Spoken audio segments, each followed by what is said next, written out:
আসসালামু আলাইকুম। আজকে আপনাদের শেয়ার করব এক্সনেস এর সেরা অ্যাকাউন্ট আপনার জন্য কোনটা হইতে পারে। আপনি যদি স্ক্যালপার হন তাহলে আপনার কোন অ্যাকাউন্ট সিলেক্ট করা ভালো, বা আপনি যদি সুইং ট্রেডার হন তাহলে আপনার কোন অ্যাকাউন্টটা সিলেক্ট করা ভালো, বা আপনি যদি ডে ট্রেডার হন আপনার জন্য কোন অ্যাকাউন্ট সিলেক্ট করা ভালো, বা এক্সনেস এর বেস্ট অ্যাকাউন্ট কোনটা আসলে। এক্সনেস এর যখন আমরা অ্যাকাউন্ট করি, এক্সনেস এর ভিতরে আমাদের একটা ট্রেডিং অ্যাকাউন্ট করতে হয়, like standard cent, pro, spread, zero. তো এই যে আমরা অ্যাকাউন্টগুলো সিলেক্ট করি, যদি আপনি জাস্ট লাইক তেমন একটা কম্পেয়ার করলেন না, যে সিলেক্ট করে দিলেন, দেখা যায় এর জন্য আপনার একটা সাফার করতে হবে কখন, যখন আপনি অনেক সময় দিবেন, 1 মাস 2 মাস একটা ট্রেড করবেন। আপনি যখন দেখবেন আপনি এই মাসে পুরো $300 প্রফিট করছেন, বাট আপনার ফিসই গেছে $50। হ্যাঁ, আপনি যদি রস প্যারেট অ্যাকাউন্ট ইউজ করেন তাহলে এমনই হইব। এইখানে দেখতে পারতেছেন এখানে কোনো স্প্রেড ফি নেই, বাট এখানে আপনার কমিশন আছে। সো আমি রড স্প্রেড অ্যাকাউন্টটা ইউজ করছিলাম অনেক দিন, কারণ ঠিক আছে। তো পরবর্তীতে দেখলাম আমি মোটামুটি বেশ ভালো পরিমাণে একটা অ্যামাউন্ট আমার ফিস চলে গেছে।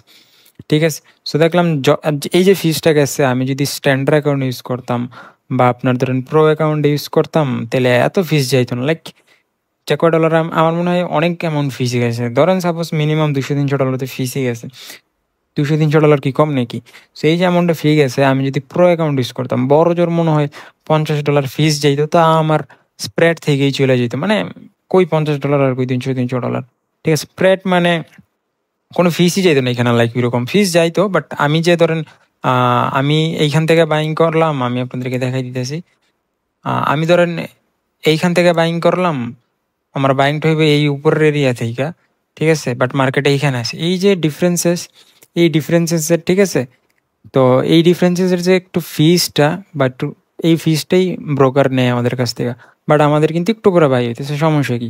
আমাদের ফিসও যাইতেছে কোনো, লাইক আমাদের অ্যাকাউন্টে মানে আমরা যে প্রফিট করলাম $10, তো প্রফিট থেকে কোনো ফিস যেতেছে না, বা আমাদের অ্যাকাউন্ট থেকেও, ঠিক আছে। স্প্রেড টোয়াইস এটা চলে যেতেছে, এই যে মিনিমাম স্প্রেড 0.20 পিপস, ঠিক আছে। আমি যদি আপনাদের ভালোভাবে বুঝাই স্প্রেডের বিষয়টা, আচ্ছা স্প্রেডের বিষয়টা আমি আপনাদের লাইভই দেখাই দিতেছি, সমস্যা নেই। আচ্ছা, এখন আমি আপনাদের এইটা শেয়ার করি যে আপনার কোন অ্যাকাউন্টটা চুজ করা প্রয়োজন। আপনি যদি স্ক্যালপার হন, ঠিক আছে, লাইক স্ক্যালপার আপনার মানে দেখা যাইতেছে, মানে এমন স্ক্যাল্পিং করেন, এটা আসলে ট্রেডিং ভিউতে না গেলে দেখানো যাইতেছে না।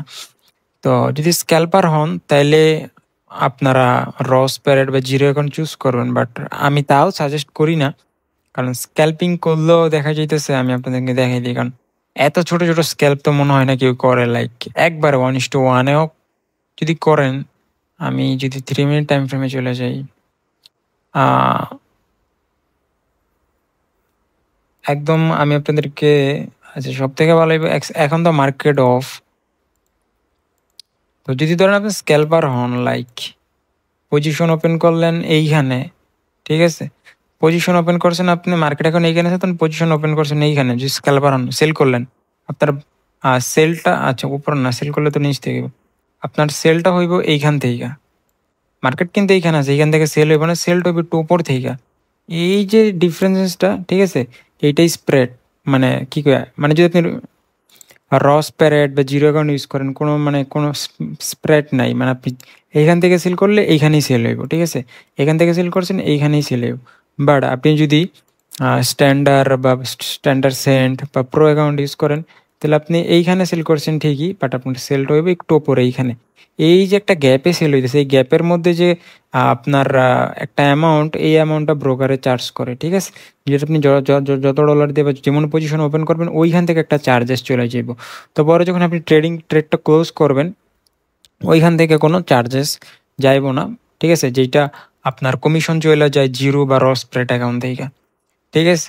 তো যারা লং টাইম ট্রেড করবেন, সুইং ট্রেডার, স্ট্যান্ডার্ড সিলেক্ট করতে পারেন, ওই স্ট্যান্ডার্ড নাহলে প্রো। যারা ডে ট্রেডার ওরা স্ট্যান্ডার্ড সিলেক্ট করতে পারেন বা প্রো। এখন আপনি যদি স্ক্যাল্পিং করেন তাহলে রস প্যারেট বা জিরো অ্যাকাউন্ট ইউজ করতে পারেন, ঠিক আছে। যদি আপনি ধরেন মানে অনেক বড় মাপের অ্যামাউন্ট দিয়ে স্ক্যাল্পিং করে, লাইক তাহলে ঠিক আছে। তো স্ক্যাল্পারদের জন্য আমি রিকমেন্ড করি স্ট্যান্ডার্ড বা আপনার প্রো, কারণ আমি স্ক্যাল্পিংও করছি, সুইং ট্রেডও করছি, সব করিয়ে দেখছি। আবার স্ট্যান্ডার্ড অ্যাকাউন্টে আমার কাছে ঠিকঠাক লাগছে, নাইলে প্রো, ঠিক আছে। এই ডিফারেন্সেসটা কি? ডিফারেন্সেসটা ধরেন যদি আপনার স্ট্যান্ডার্ড অ্যাকাউন্ট থাকে তাহলে আপনি মিনিমাম $10 ডিপোজিট করতে পারবেন।